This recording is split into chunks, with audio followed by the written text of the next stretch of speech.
Nuru ya asubuhi. Hadi mwisho nitaamini. Katika station yetu ya Zoe TV nikiwa pamoja nawe mtumishi wa Mungu mchungaji Danstan Daniel Kanemba kutoka kanisa letu zuri la Tanzania Assemblies of God Majumba 6 mpya. Mungu ametupa neema kwamba tunaweza kukutana tena na tukashirikishana neno la uzima. Jana tulizungumza kwa habari ya nguvu ya ufufuo wa Yesu Kristo, na nikakuahidi kwamba nitaendeleza somo hili. Kwa hiyo leo niko tayari sasa kuendelea na fundisho hili la muhimu sana ambalo linabeba Ukristo, na kwa kuwa tuko kwenye majira haya ya sherehe ya ufufuo wa Yesu Kristo ambao tumetoka tujuzi kuadhimisha kufa, kuzikwa na kufufuka kwake, na tukiwa tunaelekea kwenye Pentekoste, nimeona vyema niendelee kubaki katika jambo hili kubwa la kihistoria kuwahi kutokea, kufufuka kwa Bwana Yesu Kristo, ambako kunathibitisha imani ya Kikristo ni imani ya kweli. Kwa hiyo ndugu mtazamaji, naomba nikukaribishe sasa, na leo nataka tuone nini tunafaidika nacho. Ufufuo wa Yesu Kristo unathibitisha mambo gani? Una faida gani kwetu? Nikukaribishe tuanze kusafiri pamoja. Jambo la kwanza ambalo nataka tulitazame, ufufuo wa Yesu Kristo mwana wa Mungu unathibitisha kwamba neno la Mungu ni kweli. Jambo hili ni muhimu sana kulielewa. Ufufuo wa Yesu Kristo unathibitisha pasipo shaka kwamba neno la Mungu ni kweli. Kwa hiyo kwa sababu tunataka tuone usahihi wa jambo hili, leo nitakupitisha kwenye maandiko kadhaa ili wewe pamoja nami tuweze kujiridhisha kuona kwamba ni kweli kufufuka kwa Yesu kumeprove beyond doubt kwamba neno la Mungu ni kweli. Na nitakueleza sasa nini faida yake kwangu na kwako. Ukisoma Biblia kitabu kile cha Matendo ya Mitume sura ya 2 na ule mstari wake wa 24, nitasoma Matendo ya Mitume sura ya 2 mstari wa 24. Neno la Mungu linatuambia, ambaye Mungu alimfufua akiufungua uchungu wa mauti, kwa sababu haikuwezekana ashikwe nao. 25, maana Daudi ataja habari zake, na alimuona Bwana mbele yangu siku zote, kwa kuwa yuko upande wa mkono wangu wa kuume, nisitikisike. Kwa hiyo moyo wangu ukapendezwa, ulimi wangu ukafurahi. Tena mwili wangu nao utakaa katika matumaini, kwa maana hata iacha roho yangu katika kuzimu, wala hata mtoa mtakatifu wake aone uharibifu. Umenivujisha njia ya uzima, umenijuza furaha kwa uso wako. Waume ndugu zangu, mniwie radhi niseme kwa ujasiri mbele yenu habari za baba yetu mkuu Daudi, ya kuwa alifariki akazikwa, na kaburi lake liko kwetu hata leo. Maandiko yalinenwa tangu zamani, Daudi akiwa kama mfalme wa Israeli na nabii. Mungu alimjalia neema ya kuona miaka zaidi ya 1000 mbele. Huu ndio unabii. Kwa hiyo Daudi akiwa katika nafasi yake kama nabii, alionyeshwa habari za Yesu Kristo. Daudi aliishi miaka takriban 1000 kabla ya Yesu kuzaliwa, kuteswa, kufa, kuzikwa na kufufuka. Daudi anaelezea kwa habari ya Yesu kwamba Mungu hata uacha mwili wake Yesu uone uharibifu, yaani Yesu hata baki kaburini na kuoza kaburini. Lakini Daudi yeye alikufa akazikwa, na Petro anawaambia, mniwie radhi ndugu zangu Wayahudi niwaambie kwa habari ya baba yetu Daudi kwamba yeye Daudi alikufa akazikwa na kaburi lake lingali hata leo. Sasa huyu ambaye Daudi anamuongelea, mwili wake hautaona uharibifu wala hata achwa mtakatifu wake kuzimu. Alikuwa anaongea kwa habari ya Yesu Kristo. Nachotaka uone hapa ni nini? Kwamba miaka 1000 kabla Yesu kuzaliwa, Mungu alimpa Daudi kuona hili, na Daudi akalinena, na hili ni neno la Mungu. Kwa hiyo likaja kutimizwa miaka 1000 baadaye. Sasa sio Daudi peke yake, tunamuona pia mtume Paulo katika kitabu cha Matendo ya Mitume sura ile ya 13. Naye Paulo anaongea kutimilizwa kwa unabii, kutimizwa kwa maandiko. Na kumbuka pointi yangu ya kwanza leo, napotaka tutafakari pamoja kwamba ufufuo wa Yesu umetupa faida nyingi na umethibitisha moja, neno la Mungu ni kweli. Sasa nasoma kutoka Matendo ya Mitume sura ya 13 kuanzia mstari ule wa 22. Hapa sasa sio Petro mtume, bali ni mtume Paulo. Na alipokwisha kumuondoa huyo, alimuinua Daudi mfalme wao, ambaye alimshuhudia akisema, nimemuona Daudi mwana wa Yese, mtu anayeupendeza moyo wangu. Ninaenda sasa mstari wa 32. Neno la Mungu linasema, na sisi tunawahubiri habari njema ya ahadi ile waliopewa mababa, ya kwamba Mungu amewatimizia watoto wetu ahadi hiyo kwa kumfufua Yesu, kana alivyoandika katika Zaburi ya 2, wewe ndiye mwanangu, mimi leo nimekuzaa. Tena ya kuwa alimfufua katika wafu, asipate kuurudia uharibifu, amenena hivi, nitawapa ninyi mambo matakatifu ya Daudi yaliyo ya amini. Kwa hiyo anena na pengine hata mwacha mtakatifu wake aone uharibifu.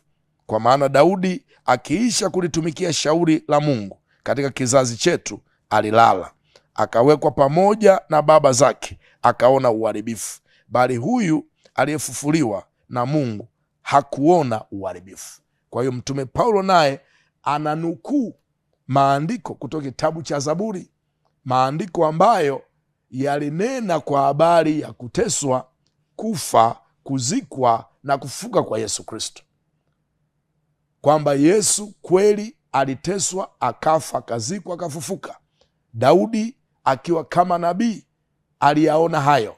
Paulo anasema kwamba ikawa hivyo. Kwa hiyo maana yake neno limethibitishwa, yale yaliyonenwa na Daudi miaka 1000 kabla yametimia. Hapa nataka nikupe kuelewa kwamba kufufuka kwa Yesu kumelithibitisha neno la Mungu kuwa ni kweli. Tuongeze maandiko ili kujenga na kuleta ufahamu. Kitabu hicho cha Matendo ya Mitume sura ya 26, nitasoma ule mstari wa kuanzia 22. Matendo ya Mitume sura ya 26, nianzie mstari wa 22.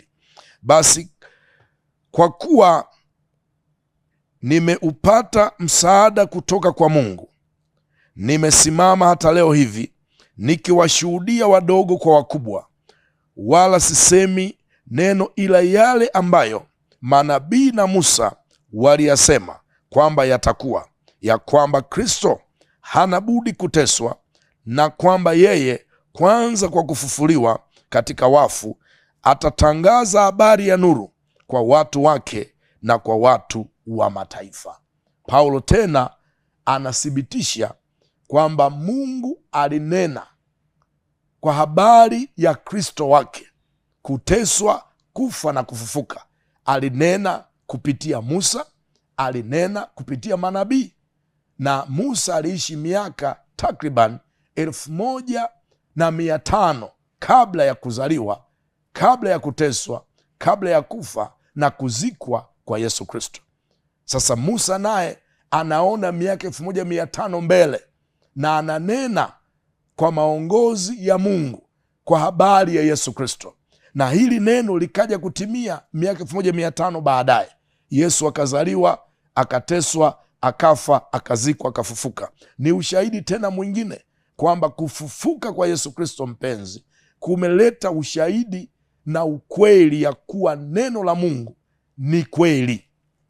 Naomba nikuongezee maandiko tena mengine. Kitabu kile cha Injili ya Yohana sura yake ya 2.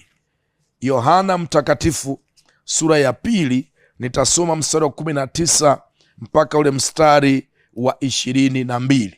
Ni kwa faida ya wewe mtazamaji wangu unayependa kujifunza neno la Mungu lililo la kweli. Yohana anasema maneno haya. Yohana sura ya 2 mstari ule wa 19. Yesu akajibu akawaambia, livunjeni hekalu hili, nami katika siku 3 nitalisimamisha.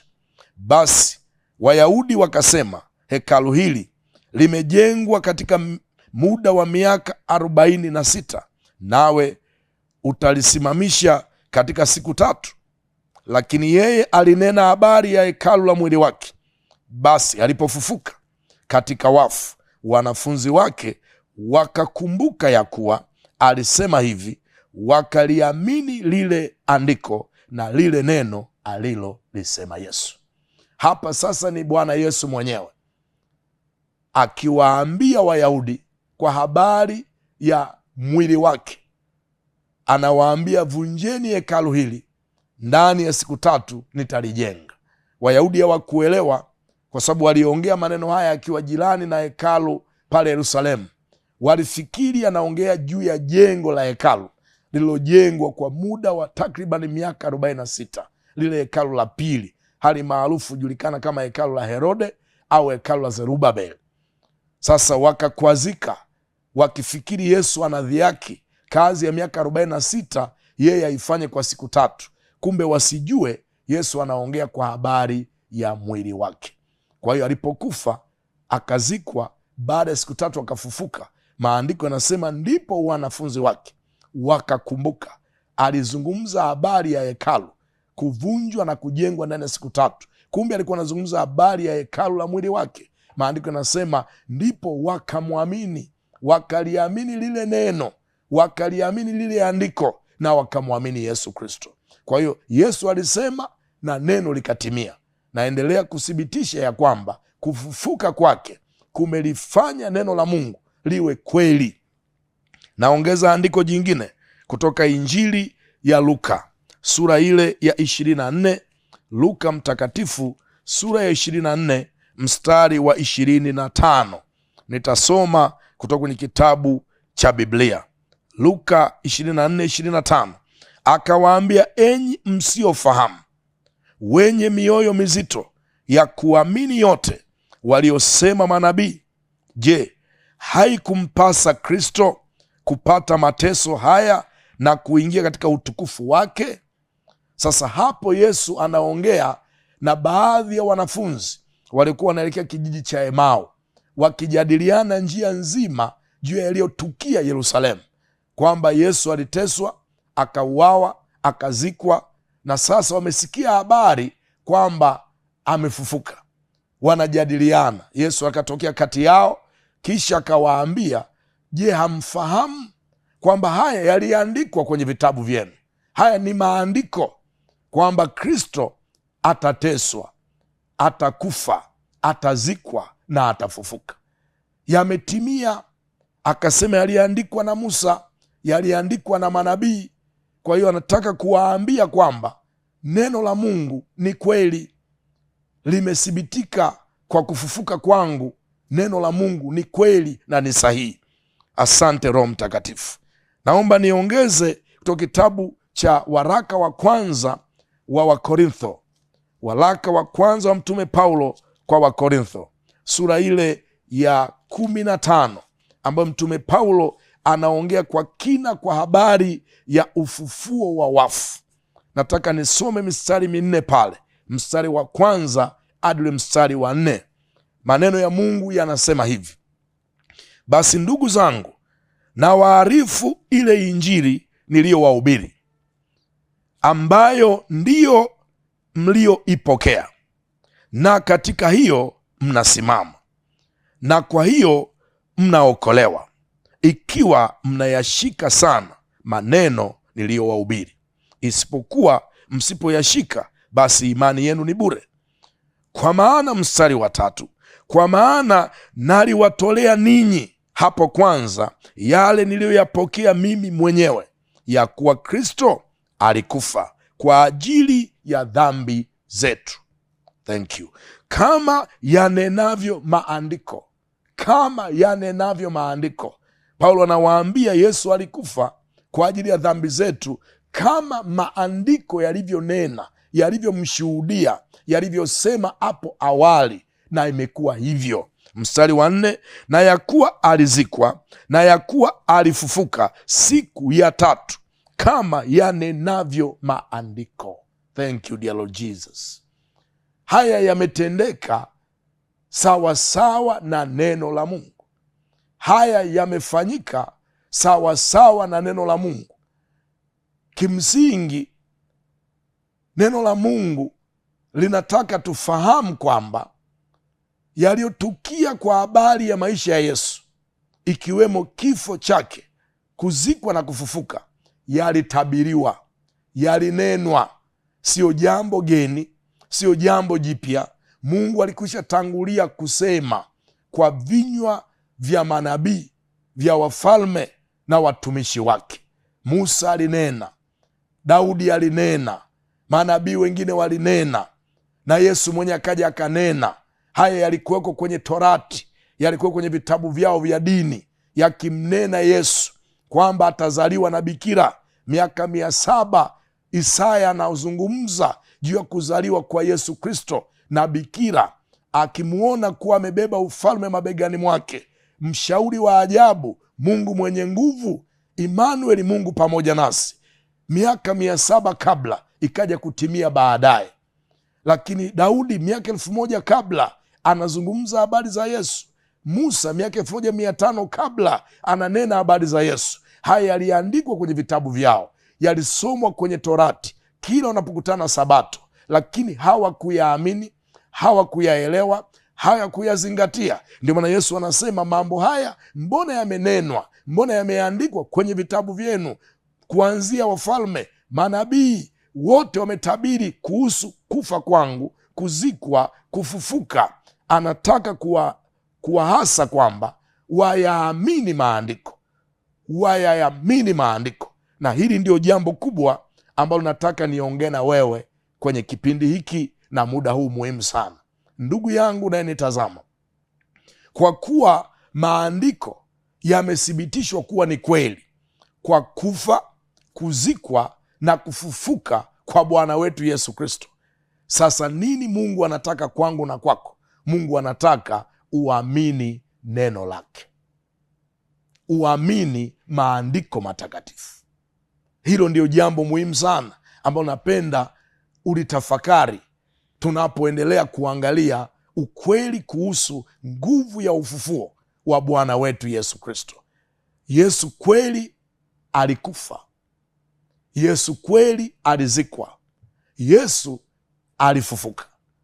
Mambo haya yalinenwa miaka mingi kabla na yakatimia, kwa sababu neno la Mungu ni kweli.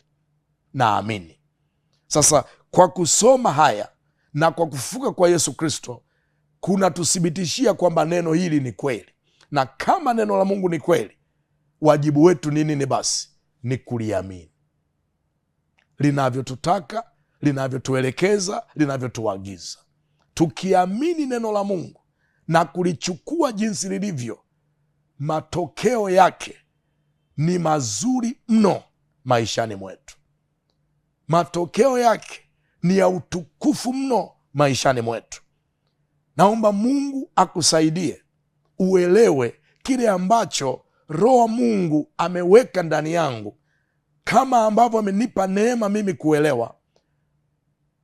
Matakwa yangu, shauku yangu, na wewe uelewe kwamba hili neno ni kweli, linastahili kuaminiwa, lina sifa ya kuaminiwa.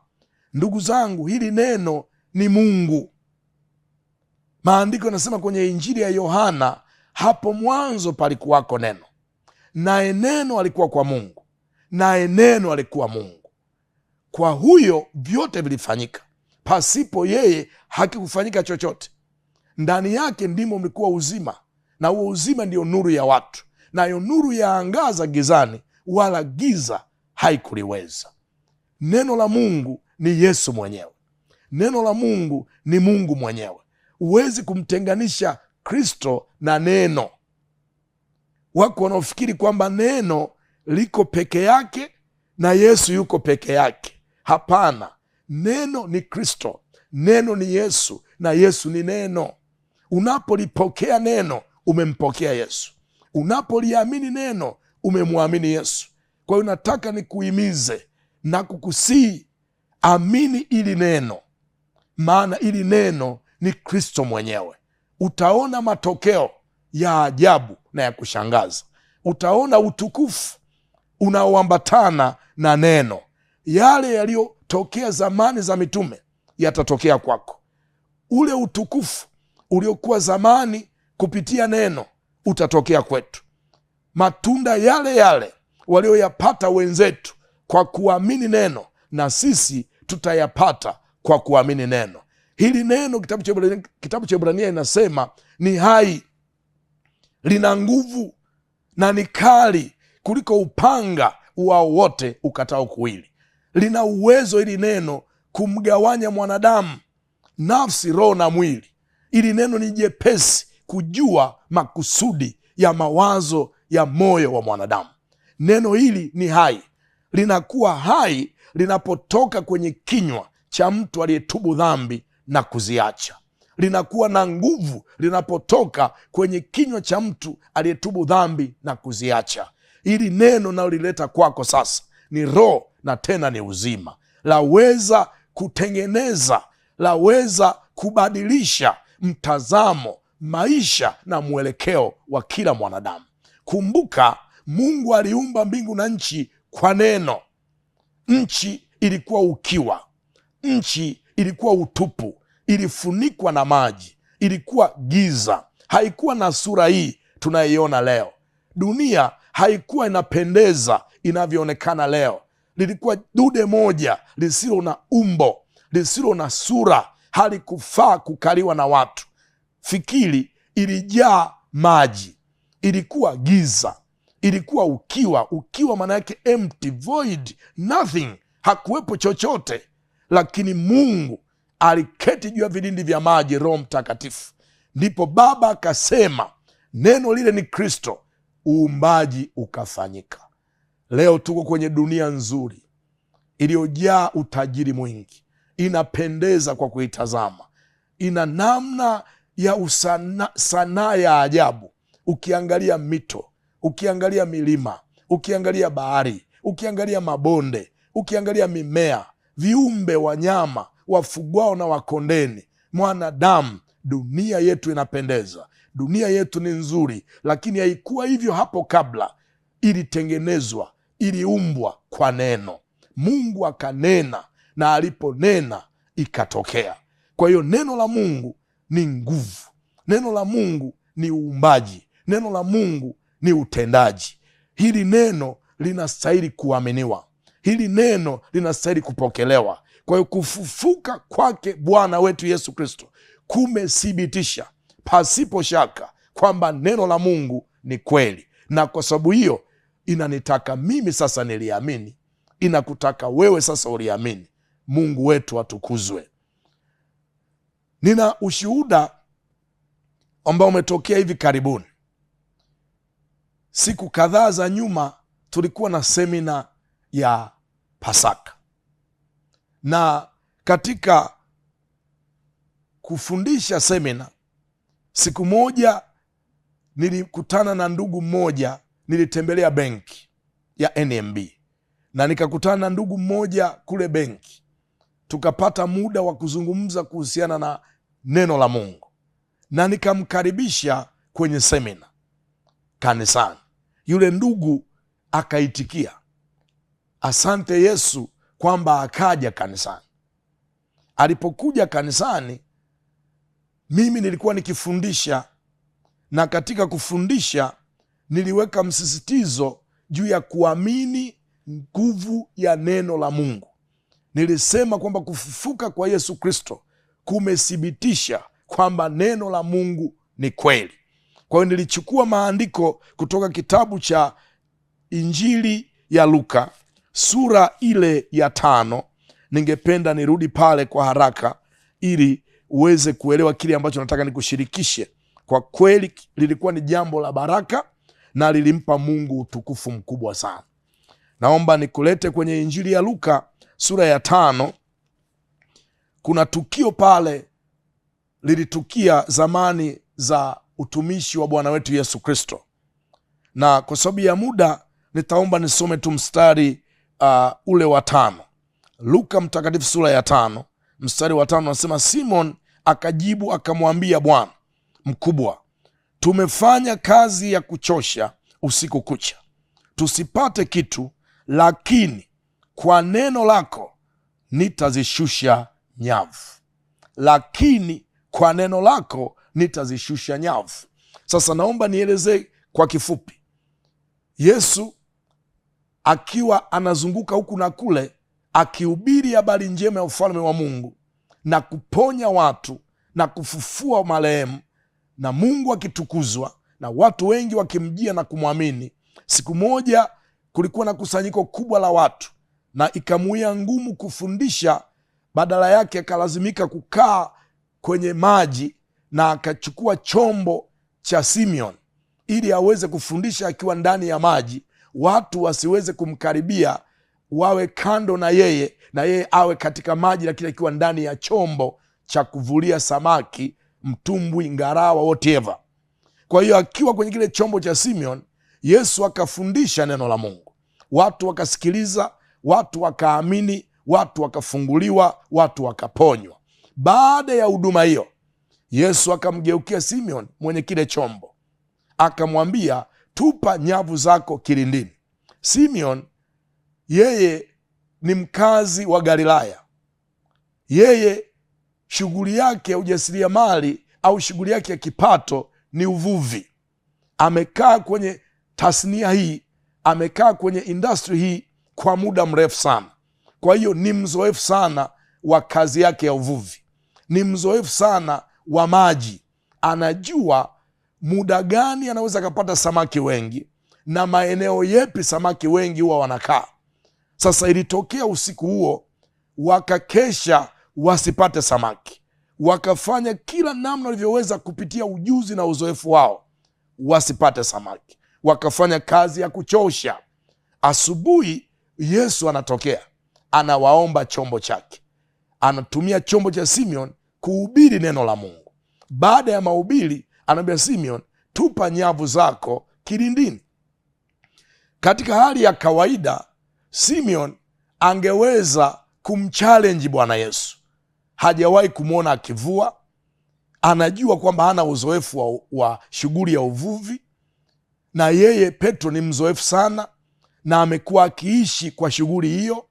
Anafahamu maji, anafahamu ziwa, anafahamu bahari, na amekesha usiku kucha asipate samaki. Alafu anaambiwa na mtu ambaye hana uzoefu wa bahari, mtu ambaye sio mvuvi, anamuagiza aende atupe nyavu kilindini apate samaki.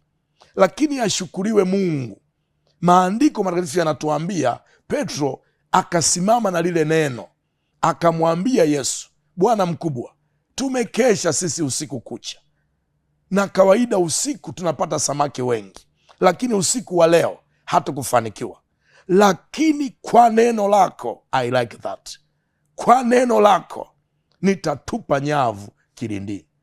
Alipotupa nyavu, Biblia inasema Oh my God, alipata samaki wengi mno kiasi kwamba nyavu ile ikawa inataka kukatika kwa wingi wa samaki. Nyavu ya Petro ikaanza kukatika, maana samaki walikuwa ni wengi mno. Ilimlazimu sasa Petro awaite jamaa zake, wavuvi wenzake, waje washirikiane naye. Nao wakaja na vyombo vyao. Biblia inasema nao wakakusanya samaki wengi mno kiasi kwamba nyavu zao zikataka kukatika. Nini nataka unielewe hapa? Nazungumza juu ya kuliamini neno. Kufufuka kwa Yesu Kristo kumethibitisha kwamba neno la Mungu ni kweli, na kama ni kweli lapaswa kuaminiwa. Petro, jambo la kwanza, aliweka pembeni uzoefu wake, aliweka pembeni ujuzi wake, akakubaliana na neno la Mungu. Mara nyingi huwa tunakwama, hatuoni utukufu wa Mungu kupitia neno, hatuoni miujiza kupitia neno, kwa sababu huwa tunataka kuleta opinion zetu katika neno. Tunaweka shaka juu ya neno, hatuamini neno linavyosema. Nataka niongee na wewe unayenitazama, neno la Mungu ni kweli na litabaki kuwa kweli. Waweza kushakia mashaka yako, shakia taarifa za wanadamu wengine, shakia stori za watu, lakini sio neno la Mungu. Neno la Mungu ni kweli, limethibitishwa, ni Mungu mwenyewe. Lichukue lilivyo, lipokee lilivyo, utaona utukufu, utaona miujiza. Petro akasema, naweka pembeni uzoefu wangu wa uvuvi, naweka pembeni ujuzi nilio nao. Mimi ni mvuvi kweli, nina experience ya kutosha, nimekaa kwenye kazi hii kwa miaka yote, ninaishi na familia yangu, naiendesha kwa biashara ya uvuvi, naelewa maji, naelewa samaki, lakini ujuzi wangu haukunisaidia. Uzoefu wangu usiku huu haukunipa matokeo. Nipokee hili neno la Bwana. Akalipokea neno, akatupa nyavu. Ukiamini neno la Mungu, ukaweka pembeni mawazo yako, ukaweka pembeni ideas zako ambazo hazija tusaidia, hazija kutoa kwenye mkwamo na kwenye shida ulionayo.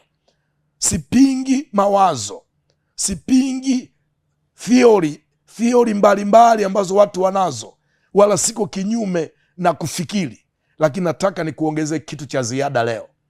Neno la Mungu ni zaidi ya fikra zetu, ni zaidi ya mawazo yetu. Tunakofika mahali popote tumekwama, tumelemewa, uzoefu wetu haujaleta matokeo, elimu yetu haijaleta majibu, tulichukue neno la Mungu lilivyo, tuliamini na tulitie kwenye utendaji. Kuna utukufu mkubwa, kuna miujiza mikubwa. Petro akaona maajabu, samaki wengi kiasi nyavu zinataka kukatika. Oh my God. Akawaalika na ndugu zake, majirani, waje washiriki hiyo baraka.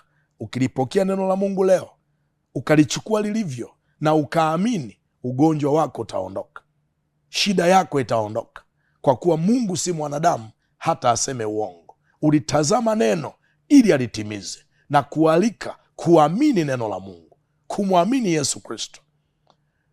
Yesu alimwambia Petro, tupa nyavu kilindini. Ni kweli yeye sio mvuvi, ni kweli hajawahi vua samaki, lakini Yesu huyu nayekuhubiri ni mwana wa Mungu. Yesu nayekuhubiri ni Mungu, ni muumbaji. Anajua bahari, ameiumba. Anajua samaki, amewaumba. Alipomwambia Petro, alikuwa anajua kwa kweli ni muumbaji. Wako wapi samaki? Wamekaa eneo gani?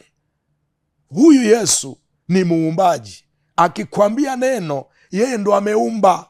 Ananijua mimi ndani na nje, anajua mawazo yangu, anajua kuketi na kusimama kwangu, anajua kutembea kwangu. Ameniumba, anaijua dunia yote, kaiumba yeye.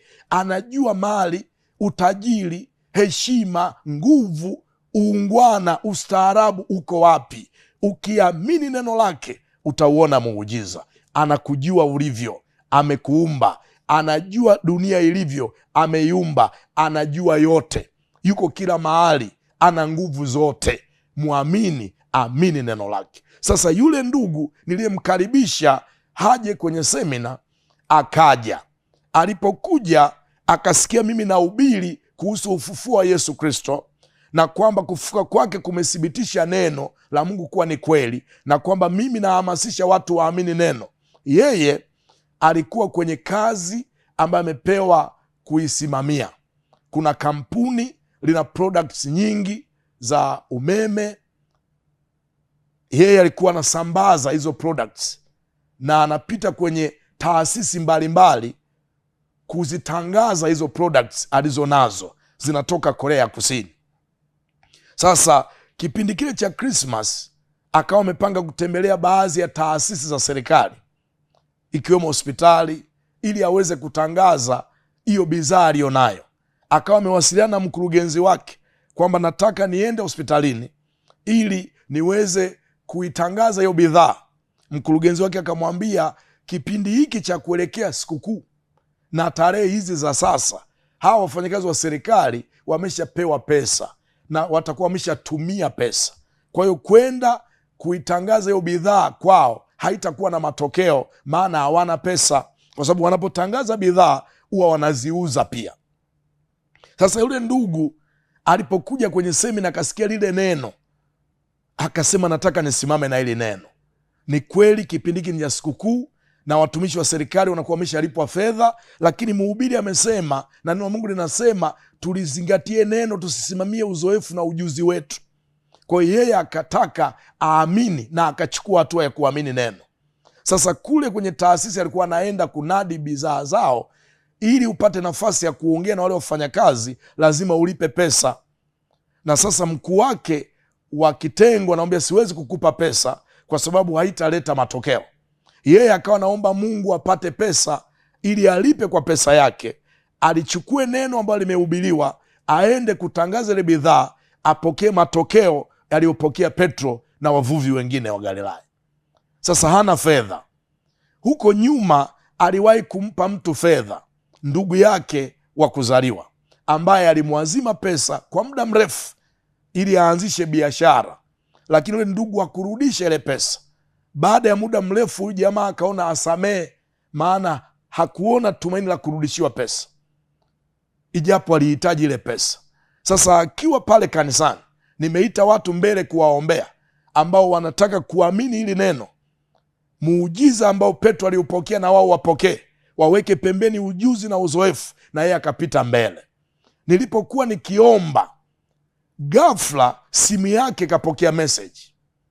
Alipoangalia message kwenye simu yake, yule ndugu aliyekuwa amechukua pesa zake miaka mingi akawa amemrudishia zile pesa, na akawa ameandika message ndefu ya kumwomba msamaha. Kwa hiyo muujiza wa kwanza aliupata katikati ya maombi, kupokea pesa ambazo alikuwa anazidai kwa muda mrefu, kwa kuamini lile neno na kuweka pembeni ujuzi na uzoefu.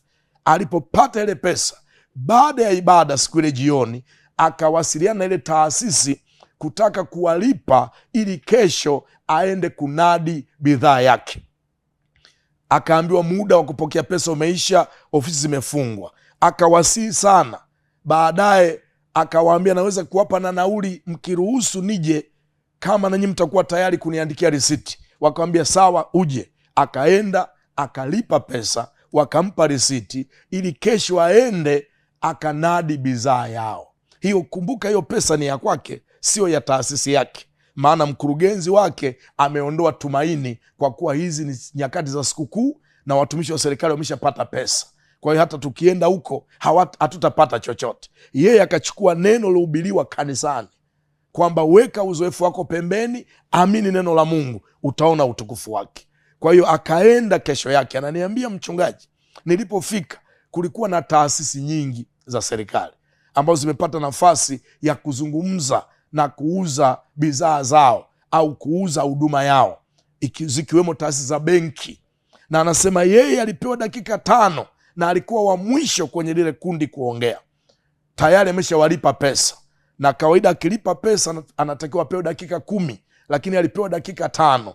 Akamwamini Mungu kwamba dakika 5 zinamtosha kuelezea bidhaa yake na kampuni yake. Akapata nafasi mwishoni, alipoeleza kuhusu kampuni yake, majibu yaliyotokea, wale watumishi wa serikali kwenye ile taasisi wengi wakapokea, wengi wakaamini, na wengi wakanunua bidhaa. Ananiambia, mchungaji, tangu nimefanya kazi sijawahi kupata pesa kama nilizopata siku ile. Watumishi wa serikali ambao mkurugenzi wangu alisema hizi ni tarehe za mwisho wa mwezi, wameshalipwa hela, hatuwezi kupata chochote kwao na hii ni sikukuu.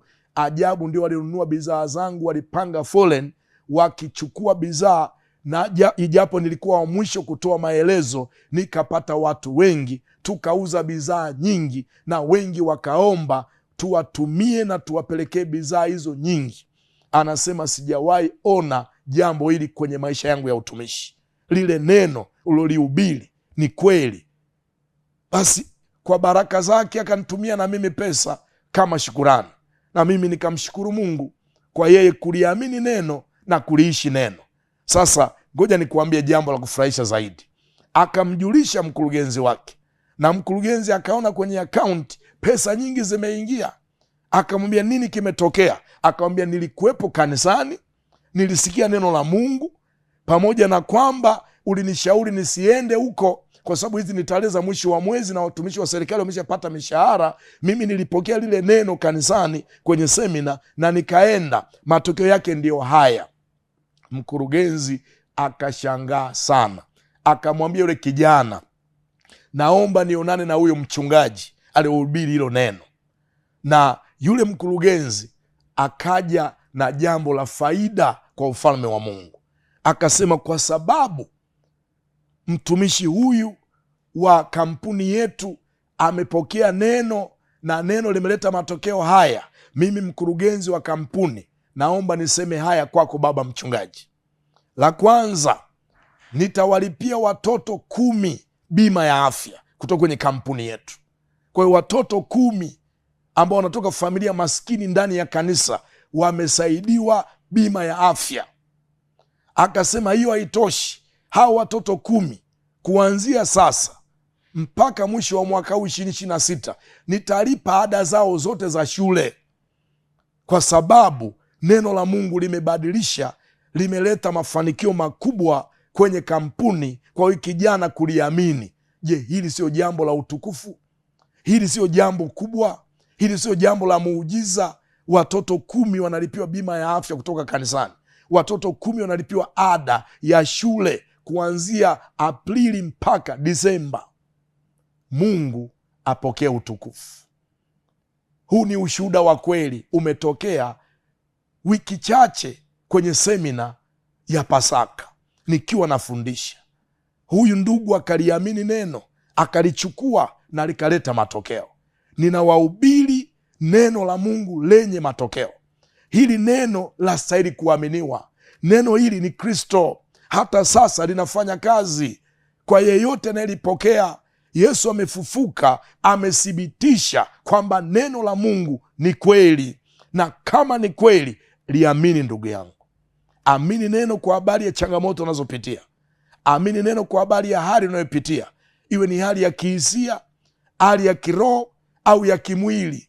Neno la Mungu lina nguvu, neno la Mungu linaweza, limethibitishwa. Nataka nikuombee nguvu ya neno la Mungu ilete mabadiliko kwako. Pokea mabadiliko chanya katika jina la Yesu. Sema maneno haya pamoja nami. Yesu, unisamee mimi kwa kuto kuamini neno, kwa kuto liishi neno. Nimesikia, nafanya maamuzi kutoka moyoni kutubu dhambi na kuziacha dhambi. Ninaamini nguvu ya neno itaniokoa na itaniponya. Napokea imani ya uokovu katika jina la Yesu Kristo Mwokozi, amen.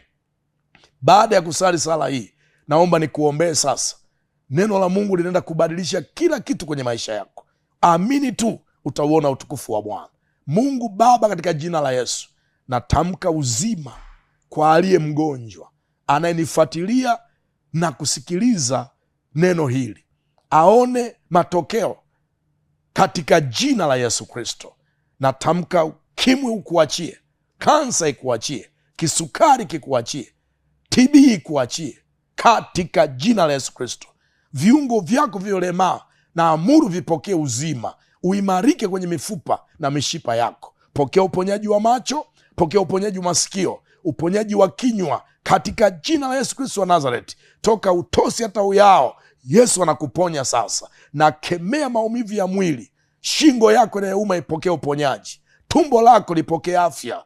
Na kemea pepo la utasa likuachie mama, pokea watoto wa kike na wa kiume. Na yakemea mapepo na nguvu za giza zinazokuonea ndoto mbaya, na amuru zikuachie kuanzia leo katika jina la Yesu Kristo. Na ibariki kazi yako, na bariki ofisi yako, na bariki kuingia na kutoka kwako. Leo ukawe na siku njema, na neno hili kalete matokeo chanya, ukawe mtu mwenye heri na mwenye baraka katika jina la Yesu Kristo. Na yabariki masomo yako, wewe uliye mwanafunzi wa shule ya msingi, sekondari na chuo. Mungu akuwezeshe na kufanikisha, ufanikiwe kiuchumi, ufanikiwe kifedha, ufanikiwe kiafya. Huyu Yesu naye mhubiri na kumtumikia ni mtenda miujiza. Pokea muujiza wako, amini hili neno, usiwe na shaka wala usiruhusu hofu. Neno la Mungu ni kweli, neno la Mungu linaishi, lina nguvu, linatenda maajabu. Pokea uponyaji kupitia neno la Kristo aliyefufuka